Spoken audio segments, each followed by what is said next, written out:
नमस्कार साथियों। तो आज है 25 मार्च 2025। दोस्तों, भले ही हो सकता है आज बाजार में कोई बहुत बड़ा तेजी ना हो। यह भी हो सकता है कि आज आपकी पोर्टफोलियो बहुत नीचे आके क्लोजिंग दिया। तो दोस्तों, क्या आपको मालूम है आज इतना टफ मार्केट में भी एफआईएस द्वारा एक बहुत ही मोटा रकम खरीदारी देखने को मिला इंडियन इक्विटी मार्केट में। और ये इस चीज को दर्शाता है कि ये जो बाजार में रैली हुआ, ये दोस्तों कोई ट्रैप या फेक रैली नहीं है। ये एक सस्टेनेबल रैली है। क्या कहा? सस्टेनेबल रैली, जो सस्टेन कर सकता है फ्यूचर में।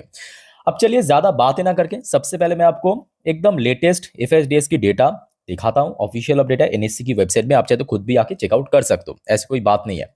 तो यहाँ पे आप देख सकते हैं 25 मार्च 2025, मतलब आज ट्रेडिंग सेशन की एकदम लेटेस्ट अपडेट है एफएसडीएस की डेटा। तो यहाँ पे एक्चुअली नंबर काफी छोटे अक्षर में लिखा है, मैं आपको स्क्रीन के ऊपर बड़े बड़े अक्षर में लिख के बताता हूं, ठीक है। पर उसके पहले दोस्तों, आप सभी को मैं रिक्वेस्ट करूंगा, देखिए ये डेटा जो है ना, मैं ऑलरेडी मेरे इंस्टाग्राम स्टोरी में डाल चुका हूं। तो आप अगर इंस्टाग्राम में हो तो प्लीज मुझे फॉलो करके जरूर रखना, लिंक आपको नीचे डिस्क्रिप्शन बॉक्स में मिल जाएगा। आज की डेट में डीआईएस द्वारा सेल हुआ है 2768 करोड़ की net value share, net value 2768 crore. और आपको मालूम है एफएस द्वारा कितना खरीदारी हुआ? देख लीजिए, 5371 करोड़ की शेयर। जी हाँ, एफएस द्वारा ये नेट वैल्यू खरीदारी देखने को मिला। अभी भी अगर आपके मन में ये डाउट है कि दोस्तों ये तो बेसिकली ट्रैप है, क्योंकि बहुत सारे निवेशक अक्सर कमेंट करता है ये तो ट्रैप है, ये फेक रैली है, मार्केट कभी भी गिर सकता है। देखिए, गिरावट होगा, तेजी होगा, वो अलग बात है, वो मार्केट की एक पार्ट है। मेरे बात को ध्यान से सुनना, क्योंकि अभी एफएस द्वारा लगातार इनफ्लो हो रहा है ना, तो गिरावट होगा भी। तो पहले जैसे जो क्रैश हो गया था, आप समझ सकते हो सितंबर से लेके आपके मार्च की फर्स्ट हाफ तक, उतना गिरावट नहीं होगा। छोटा मोटा गिरावट होगा, करेक्शन होगा, प्रॉफिट बुकिंग होगा, फिर से वापिस चल पड़ेगा, ठीक है। इसे बोलता है सस्टेनेबल रैली, सस्टेनेबल रैली। तो आज एफएस द्वारा आप देख लीजिए, लास्ट मंगलवार से खरीदारी शुरू हुआ था एफएस द्वारा, इतने महीनों बाद लास्ट मंगलवार, याद कीजिए पूरा डेटा मुझे याद है। 698 करोड़, बृहस्पतिवार 3200 करोड़, फ्राइडे को लगभग 7500 करोड़, लास्ट डे भी आप देख लीजिए 3000 करोड़ से ज्यादा, आज आप देख लीजिए 5000 करोड़ से ज्यादा। तो इसके बावजूद भी जिनके मन में डाउट है, उनको प्रणाम मेरे तरफ से, ठीक है। तो आप समझ सकते हो मैं क्या बताने की कोशिश कर रहा हूं। तो बेसिकली बात यह है कि मार्केट में एक सस्टेनेबल रैली हो रहा है, और आशा रखता हूं कि बहुत जल्दी इससे भी ज्यादा आपको इन्फो दिखाई दे सकता है एफएस द्वारा, ठीक है। और इसके पीछे देखिए बहुत सारे रीजन तो है। एक बात यह भी है कि देखिए सेबी की जब हमने देखा था चेयरमैन चेंज हुआ है मार्च के महीने से, न्यू चेयरमैन आया आज की डेट पे, कुछ तुहिन कांत पांडे ऐसा कुछ नाम है। उनके आने के बाद ना बहुत सारे जो नॉर्म्स है काफी ज्यादा ईज किया, बहुत सारे जो स्ट्रिक्ट गाइडलाइंस था उसको एकदम सिंप्लीफिकेशन किया, खास करके जो फॉरेन पोर्टफोलियो इन्वेस्टर्स या फॉरेन इंस्टीट्यूशनल इन्वेस्टर्स के लिए। उसके बाद हमने देखा लगातार एफएस द्वारा भी इन्फ्लो आना शुरू हो चुका है, और ये कहीं ना कहीं बाजार के लिए भी एक बहुत पॉजिटिव संकेत है। और खास करके मैं कहूंगा कि ये कहने के निवेशक की जो सेंटिमेंट है उसको भी बहुत ज्यादा बूस्ट करेगा, और मार्केट के बारे में बहुत ज्यादा कॉन्फिडेंस भी प्रोवाइड करेगा, है कि नहीं? बताइए कैसा लगा, कमेंट करके जरूर बताना। अच्छा, बात करेंगे दोस्तों कुछ इंपॉर्टेंट कंपनीज के बारे में, जो कि आज कुछ बढ़िया अपडेट आया और जिसके ऊपर कल आपका नजर होना चाहिए। और खास करके जैसे कि मैं इस वीडियो की टाइटल में भी मेंशन किया कि सरकार के द्वारा कुछ बड़े घोषणा हुआ, उसके बारे में भी आपको पूरा मैं जानकारी दूंगा। पर उसके पहले दोस्तों एक छोटा सा रिक्वेस्ट करूंगा, अगर आपने अभी तक इस चैनल को सब्सक्राइब नहीं किया तो देर किस बात की, फटाफट सब्सक्राइब करके रखिए, और पास में नोटिफिकेशन बेल आइकन को क्लिक करना मत भूलना, ताकि जब भी मैं वीडियो अपलोड करूं तुरंत आपके पास पहुंच सके। ओके, तो शुरुआत करेंगे दोस्तों important share Suzlon energy. Suzlon energy की शेयर आज शुरू में लगभग 60 के आसपास पहुंच गया था, आप देख सकते हो। इंटरडे हाई भी टच किया 59.48 रुपीज पे। उसके बाद थोड़ा सा नीचे आके क्लोजिंग था, ऐसा कोई बहुत बड़ा गिरावट नहीं है। इसके पीछे मेन कारण मोतीलाल ओसवाल। तो मोतीलाल ओसवाल की तरफ से एक बढ़िया रेटिंग मिला बाई करने का, मैं नहीं, मोतीलाल ओसवाल ने दिया बाई करने का रेटिंग, साथ में शेयर का जो ऑल टाइम हाई है उसके नजदीक एक टारगेट दिया 70 रुपीज के आसपास। अब जरूरी नहीं है कि ये टारगेट इमीडिएटली अचीव हो जाए, हाँ कंपनी अच्छी कंपनी है, इस सेक्टर में ग्रोथ भी है, अच्छा डिमांड भी है, हो सकता है फ्यूचर में अचीव हो जाएगा, आशा रखता हूं हो जाएगा। बट एक इंस्टेंट इंपैक्ट आपको कल भी दिखाई दे सकता है शुरुआती दौर में, ठीक है। तो ये सबसे पहली कंपनी जिसके ऊपर कल आपका नजर होना चाहिए।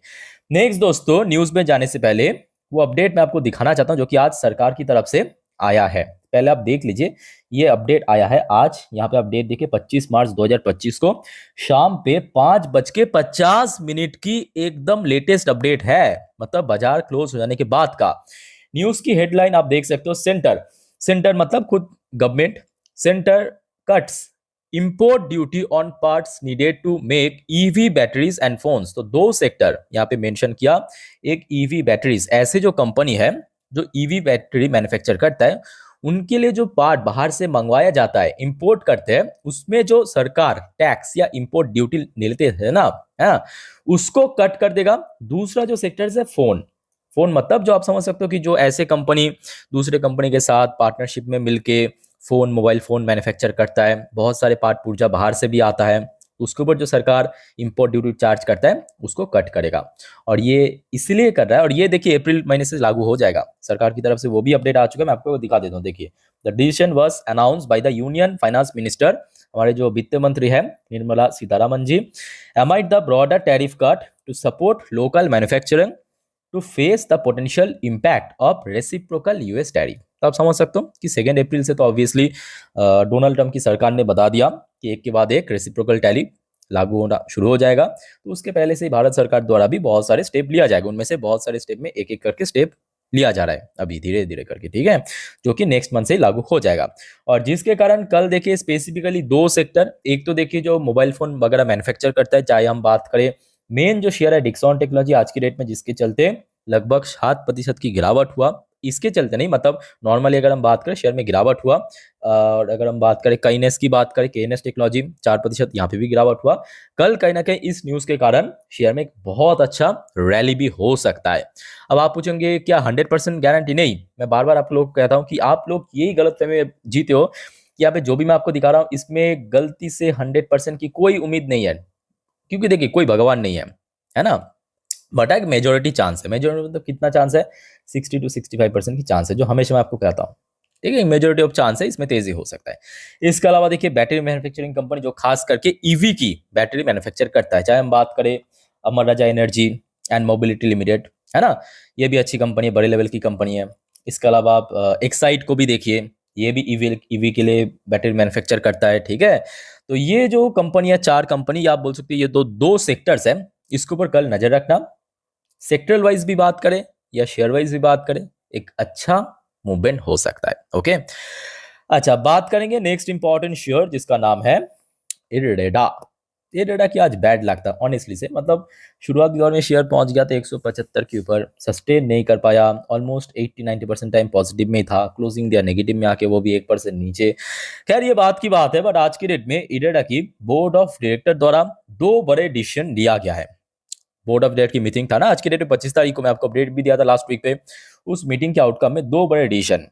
नंबर 1 डिसीजन ये है कि इरेडा फंड रेज किया 910 करोड़ भाया बॉन्ड के थ्रू। ये आपको जानना जरूरी है, मैं आपको हर बार कहता हूं कि देखिए बॉन्ड के थ्रू जब कोई कंपनी फंड रेज करता है, इक्विटी शेयर के थ्रू जब फंड, दोनों में अंतर है, पहले आप समझ लीजिए चीजों को, मैं आपको ड्रॉ करके दिखा देता हूं। ये सपोज सी फॉर एक कंपनी है, कंपनी को चाहिए फंड। अब कंपनी यहाँ पे 2 ही प्रकार से कर सकता है, एक तो आपकी इक्विटी शेयर को बेच के, ई फॉर इक्विटी शेयर, दूसरा बॉन्ड बेच के, बॉन्ड के थ्रू कर सकता है। अब इक्विटी शेयर के थ्रू जब कोई कंपनी फंड रेज करता है, जस्ट लाइक आपकी क्यूआईपी हो गया, आपकी एफपीओ हो गया, ये सारे इक्विटी शेयर को बेच के, ठीक है। और बॉन्ड के थ्रू जब कोई कंपनी फंड रेज करता है, चाहे वो एनसीडी हो गया, non convertible debenture, convertible debenture, ऐसे बहुत सारे बॉन्ड्स है, ठीक है। अब इसमें फर्क क्या है, जब इक्विटी शेयर के बेच में, मतलब इक्विटी शेयर की केस में प्राइसिंग हमेशा डिस्काउंट में रखा जाता है, और बॉन्ड्स की केस में जो करेंट मार्केट वैल्यूएशन उसके ऊपर ही किया जाता है, जिसके चलते आप लोगों ने देखा होगा कि कोई कंपनी जब एफपीओ लॉन्च करता है, सडनली शेयर में गिर जाता है 5% 10%, वो वैरी करता है फ्लोर प्राइस कितना है, ठीक है। तो ये कहूंगा बहुत अच्छी बात है।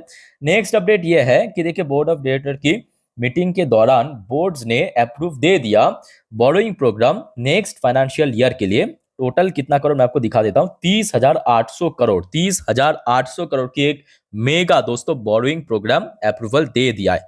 और आशा रखता हूं कि कल शेयर प्राइस को बूस्ट करवा सकता है। बट हाँ, यहाँ पे बाजार की सेंटिमेंट, सेक्टर वाइज सेंटिमेंट किस तरफ है, बहुत सारे जो चीज है वो भी वैरी करेगा। ऐसा नहीं कि सिर्फ और सिर्फ अच्छा न्यूज आ गया मतलब शेयर चल बसेगा, ऐसी बात नहीं है, मेजोरिटी ऑफ चांस रहता है। बट हाँ, अगर सेक्टर वाइज एंड मार्केट की सेंटिमेंट भी ठीक ठाक रहा तो शेयर में एक अच्छा मोमेंटम बन सकता है। ओके, अच्छा, बात करेंगे दोस्तों लास्ट एंड आखिरी कंपनी हमारे इस लिस्ट में, वह बंधन बैंक लिमिटेड। अच्छा, बंधन बैंक की शेयर में आज थोड़ा सा करेक्शन हुआ, बट न्यूज दोस्तों काफी इंपॉर्टेंट है, खास करके शेयर होल्डर के लिए। सीएलए से, जो कि एक ग्लोबल ब्रोकरेज फर्म ने ये बताया कि बंधन बैंक में वो पोटेंशियल है कि शेयर प्राइस जो है लगभग 50% अपसाइड मूव कर सकता है। साथ में एक बढ़िया रेटिंग भी दिया, पहले मैं आपको दिखा देता हूं, ये देखिए। एक तो रेटिंग दिया है हाई कन्विक्शन आउट परफॉर्म का रेटिंग दिया, जो कि अपने आप में बहुत बढ़िया रेटिंग। और इसमें जो टारगेट प्राइस दिया 220 रुपए की, तो मतलब आज की डेट में शेयर जहां पे क्लोजिंग दिया वहां पे लगभग लगभग 50% ऊपर ये टारगेट दिया है, ठीक है। अब देखिए, जो हमेशा मैं आपको कहता हूं कि देखिए, बैंक कंपनी हो, अपसाइड टारगेट मिले, डाउनसाइड टारगेट मिले, जरूरी नहीं कि इमीडिएटली अचीव हो जाएगा। फ्यूचर में हो गया तो अच्छी बात है, ठीक है। बट हाँ, इंस्टेंट इंपैक्ट आपको हमेशा दिखाई दे सकता है। ओके, तो ये दोस्तों कुछ कंपनी की शेयर मैं आपको कहूंगा कि कल अपने रडार में ऐड करके रखिए। बाकी दोस्तों, वीडियो को वाइंड अप करने से पहले एक और बात मैं आपको बताना चाहता हूँ। देखिए, यहाँ पे जिन सारे कंपनी की शेयर्स को लेके हम लोग डिस्कशन अभी तक किए हैं, वो बिल्कुल ही मेरी तरफ से कोई सजेशन रिकमेंडेशन नहीं है। सिंपल न्यूज आया, न्यूज के ऊपर बेस करके आपके साथ मैं शेयर कर रहा हूँ। तो प्लीज आप लोग भी इस वीडियो को एक आपके न्यूज पर्पस या तो स्टडी पर्पस देखना, ठीक है। बाकी दोस्तों, इस वीडियो को वाइंड अप करता हूँ, मिलते हैं नेक्स्ट वीडियो पे। टेक केयर, बाय बाय, जय हिंद।